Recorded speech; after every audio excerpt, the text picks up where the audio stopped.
प्रणाम सब गोटे के। आइ एकटा हम विवाह पंचमी के विवाह गीत सुनाबै छी। एकर रचना हम अपने केने छी। अगर नीक लागत तो अहाँ सबके लाइक कमेंट्स और शेयर जरूर करब। रघुबर के नैना बिलोकू है सखी जनका के अंगना।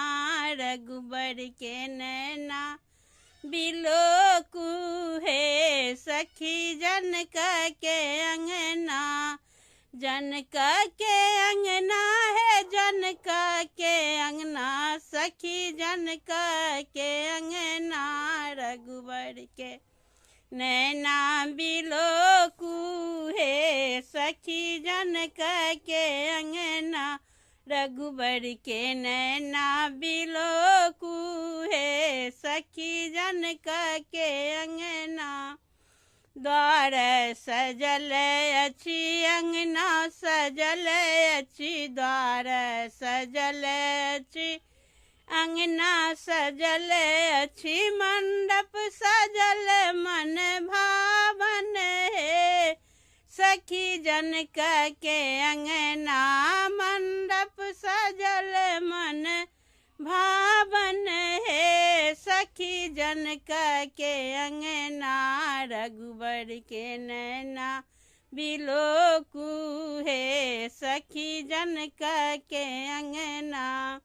रघुबर के नैना बिलोकू है सखी जनका के अंगना।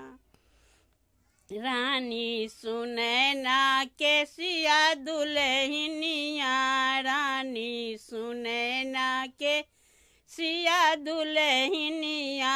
दुल्हा बनल चारू भैया है सखी जनका के अंगना। दुल्हा बनल चारू भैया है सखी जनका के अंगना। रघुबर के नैना बिलोकू है सखी जनका के अंगना। रघुबर के नैना बिलोकू है सखी जनका के अंगना। गुरु वशिष्ठ संग अयला दशरथ जी। गुरु वशिष्ठ संग अयला दशरथ जी। करथि मंडप परिक्रमा है सखी जनका के अंगना। करथि मंडप परिक्रमा है सखी जनका के अंगना। रघुबर के नैना बिलोकू है सखी जनका के अंगना।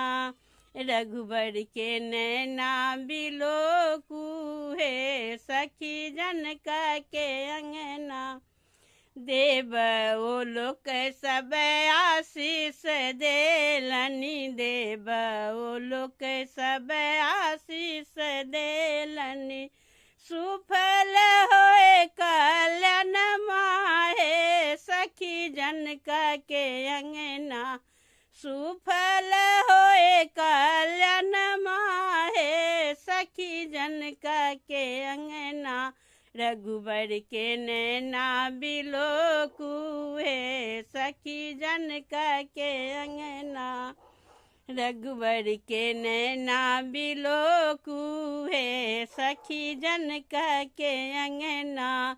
जनका के अंगना है जनका के अंगना सखी जनका के अंगना। रघुबर के नैना बिलोकू है सखी जनका के अंगना। रघुबर के नैना बिलोकू है सखी जनका के अंगना।